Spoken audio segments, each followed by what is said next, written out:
Shalom, selamat pagi saudara.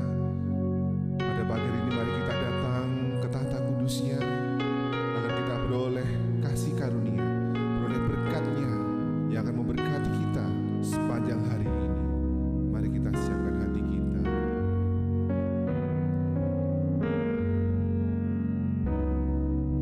Ku tak dapat lupakan kebaikan yang ku terima, pengorbananmu yang mulia jadikan ku berharga.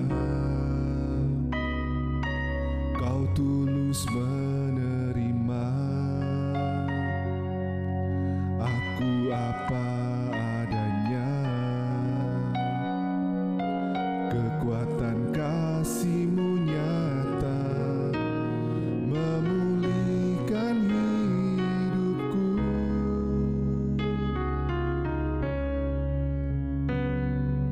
Ku tak dapat lupakan kebaikan yang ku terima, pengorbananmu yang mulia jadikan ku berharga. Kau tulus menerima aku apa adanya, kekuatan kasih-Mu nyata memulihkan hidupku. Kau bukan Tuhan yang melihat rupa, Kau bukan Tuhan yang memandang harta. Hati hamba yang selalu Kau cari, biar Kau temukan di dalamku. Selama ku hidup, ku mau menyembah-Mu, sebab Engkau sangat berarti bagiku. Yang terbaik yang ada padaku, ku persembahkan kepadamu. Kau bukan Tuhan yang melihat rupa, Kau bukan Tuhan yang memandang harta. Hati hamba yang selalu Kau cari, biar Kau temukan di dalamku. Selama ku hidup, ku mau menyembah-Mu, sebab Engkau sangat berarti bagiku. Yang terbaik yang ada padaku, ku persembahkan kepadamu. Kau bukan Tuhan yang melihat rupa, Kau bukan Tuhan yang memandang harta. Hati hamba yang selalu Kau cari, biar Kau temukan di dalamku. Selama ku hidup, ku mau menyembah-Mu, sebab Engkau sangat berarti bagiku.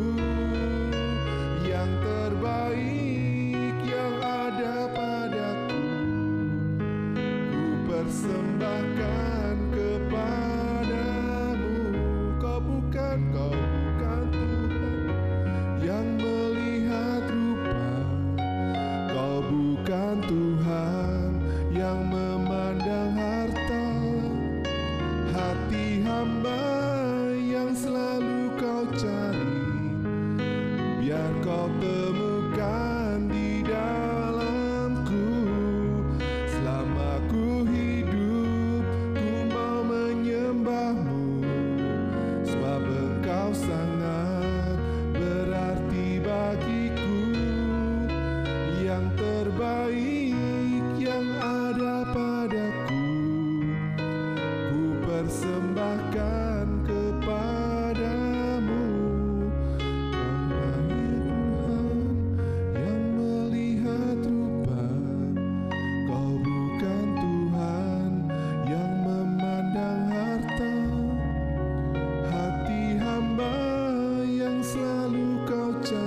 ku persembahkan kepadamu, Yesusku. Yang terbaik yang ada padaku, ku persembahkan kepadamu, Yesusku. Oh Yesusku, Yesusku.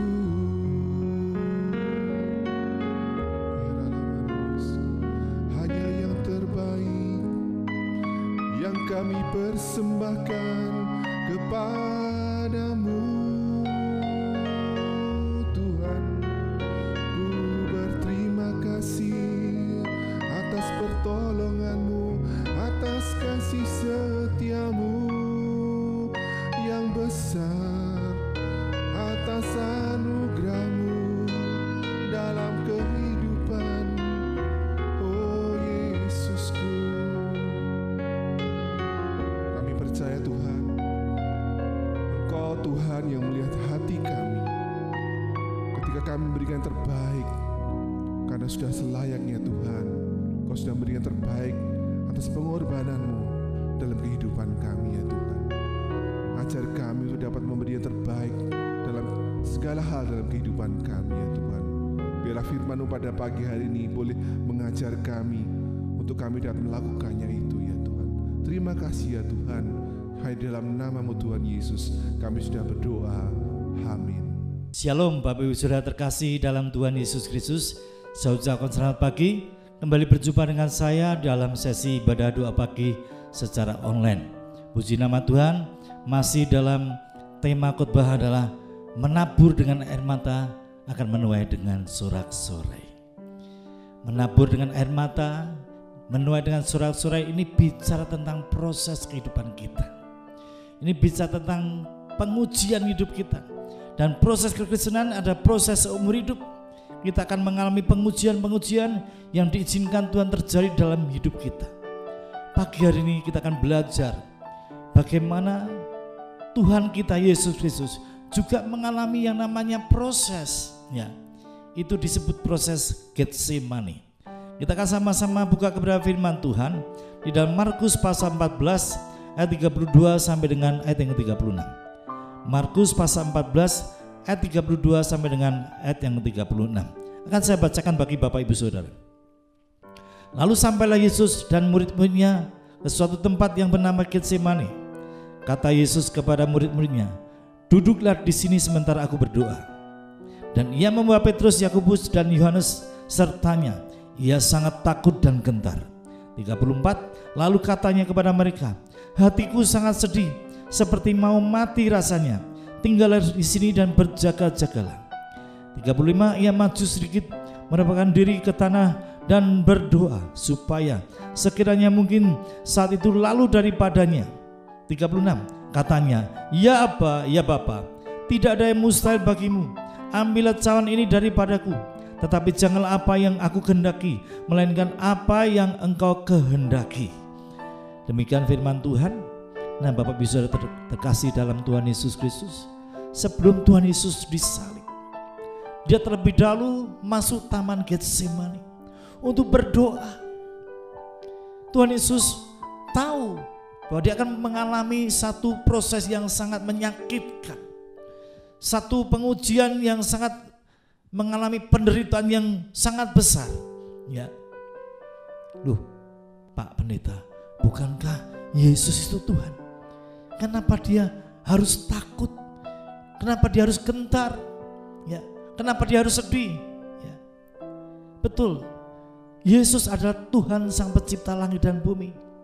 100% Dia Tuhan. Tetapi pada waktu Dia hidup tinggal di dunia, Dia juga manusia 100%. Dia juga hidup di dalam tubuh yang seperti kita miliki, yang bisa mengalami rasa lapar, rasa takut, khawatir, gentar, sedih. Ya. Demikian juga Tuhan Yesus yang notabene manusia 100% pada waktu itu. Ya, Tuhan Yesus mengalami ketakutan, kesedihan yang sangat luar biasa. Bahkan dikatakan dalam ayat yang 33. Dan ia membawa Petrus, Yakobus dan Yohanes sertanya. Ia sangat takut dan gentar. 34. Lalu katanya kepada mereka, hatiku sangat seperti mau mati rasanya. Bapak Ibu Saudara bisa bayangkan, Tuhan Yesus sampai berkata, hatiku sangat sedih, seperti mau mati rasanya. Karena dia tahu apa yang dialami besok itu betul-betul sangat menyakitkan. Dicambuk, disiksa, dipaku, diberikan mahkota berduri, disalib. Itu sangat-sangat menyakitkan. Tetapi satu hal, kita patut meneladani Tuhan kita Yesus Kristus. Di dalam ayat 36 dia berkata, ya Aba, ya Bapa, tidak ada yang mustahil bagimu. Ambillah cawan ini daripadaku. Tetapi janganlah apa yang aku kehendaki, melainkan apa yang engkau kehendaki. Secara manusia, Tuhan ingin berkata kepada Allah Bapa di surga, sekiranya mungkin cawan ini berlalu daripadaku. Ya, sekiranya mungkin penderitaan itu tidak harus alami. Ya, Tuhan Yesus takut, Tuhan Yesus gentar, bahkan saking takutnya, saking sedihnya, keringatnya berubah menjadi darah. Ini dalam ilmu psikologi, satu manusia yang mengalami pencobaan, masalah yang begitu berat, mengalami tekanan yang begitu berat dalam hidupnya, under pressure. Tuhan berkata kepada Bapa di surga, sekiranya mungkin proses ini tidak aku alami, jika mungkin aku boleh tidak merasakan penderitaan tersebut, kan itu sangat menyakitkan. Tetapi Tuhan Yesus berkata, tetapi bukan kehendakku yang jadi, melainkan kehendak Bapakku di surga yang boleh jadi. Ini satu penyerahan yang sangat-sangat luar biasa indah. Penyerahan secara totalitas kepada Tuhan. Ya, biarlah kehendak-Mu yang terjadi. Mengapa sih kita mengalami proses? Ya, salah satunya kita diizinkan mengalami satu proses. Kita akan buka dalam Yeremia pasal 48 ayat yang ke-11. Yeremia pasal 48 ayat yang ke-11. Akan saya bacakan bagi Bapak Ibu Saudara. Moab hidup aman dari sejak masa mudanya. Dia hidup tenang seperti anggur di atas endapannya. Tidak dituangkan dari tempayan yang satu ke tempayan yang lain. Tidak pernah masuk ke dalam pembuangan. Sebab itu rasanya tetap adanya dan baunya tidak berubah. Dikatakan dengan jelas oleh firman Tuhan, Moab tidak pernah diproses. Selama hidupnya aman terus. Oleh sebab itu baunya tidak pernah berubah, rasanya tidak pernah berubah. Ya. Orang-orang Kristen, orang-orang percaya yang tidak pernah mengalami proses Tuhan, maka orang tersebut tidak akan pernah mengalami perubahan dalam hidup kita. Ya. Kenapa kita diproses? Tuhan memproses hidup kita supaya kita menghasilkan buah-buah pertobatan. Kita boleh menghasilkan buah-buah kebenaran di dalam hidup kita. Kita boleh mendapatkan bagian dalam kekudusan Tuhan. Kita diproses, diuji supaya hidup kita berubah semakin serupa dengan Kristus. Sekolah mana yang tidak pernah mengadakan ujian? Ya, muridnya diajar terus diajar, ya. Nanti setelah setahun selesai pengajarannya langsung naik kelas begitu saja tanpa ujian. Kalau ada sekolah tanpa ujian, saya yakin dan percaya tidak ada orang tua, satupun orang tua yang mau menyekolahkan anaknya ke sebuah sekolah yang tidak ada ujiannya. Ya, bagaimana anaknya bisa naik kelas tanpa ujian? Bagaimana anaknya bisa diakui next level, bisa menjadi lebih pandai tanpa pengujian? Satu-satunya supaya anaknya tahu bahwa dia berhak untuk naik kelas lebih tinggi lagi, harus ada ujian yang harus dilakukan oleh murid-murid di sekolah. Oleh sebab itu Bapak Ibu Saudara terkasih dalam Tuhan Yesus, apapun yang sedang kau alami hari-hari ini, semua masalah, persoalan, pergumulan dalam hidupmu, percayalah itu adalah proses Tuhan. Ya, ketika Tuhan izinkan proses itu terjadi, kita diuji, maka pada saatnya di balik proses ada rancangan Tuhan yang terindah dalam hidup kita. Di balik penderitaan yang sedang kita alami, ada berkat berlimpah yang Tuhan sudah sediakan. Ya, di balik lembah air mata, ketika kita menabur dengan air mata, ada satu sukacita yang besar. Saatnya kita akan menuai dengan sorak-sorai. Kita akan menuai berkat-berkat Tuhan yang luar biasa. Kita akan menuai janji-janji Tuhan terjadi, digenapi di dalam hidup kita. Oleh sebab itu, pada saat proses terjadi dalam hidupmu, tetap taat kepada Tuhan, tetap setia kepada Tuhan, tetap bersyukur kepada Tuhan. Dan saat engkau tetap taat, setia dan bersyukur kepada Tuhan, maka sesuatu yang dahsyat Tuhan sediakan dalam kehidupan kita. Kita akan mengalami next level, naik ke level yang lebih tinggi lagi, dan melalui hidup kita maka nama Tuhan akan dipermuliakan. Oleh sebab itu, jangan takut mengalami proses, izinkan proses terjadi. Saat proses terjadi, kita tetap setia, kita tetap taat, kita tetap bersyukur, dan pada saatnya kita akan menuai berkat-berkat yang luar biasa. Janji-janji Tuhan yang indah akan digenapi dalam kehidupan saudara dan saya. Saya yakin dan percaya bahwa berkat firman Tuhan ini boleh menjadi berkat bagi setiap saudara yang mengikuti doa pagi secara online dimanapun Anda berada. Dan ketika kita membuka fajar dengan terlebih dahulu memuji menyembah Tuhan, masuk dalam hadirat Tuhan, kita merenungkan kepada firman Tuhan, maka saya yakin dan percaya sepanjang hari ini kita akan hidup dalam pimpinan Roh Kudus. Dan apapun yang kita lakukan, Tuhan akan buat berhasil dan Tuhan akan memberkati kita. Amin. Tuhan Yesus memberkati. Selamat pagi.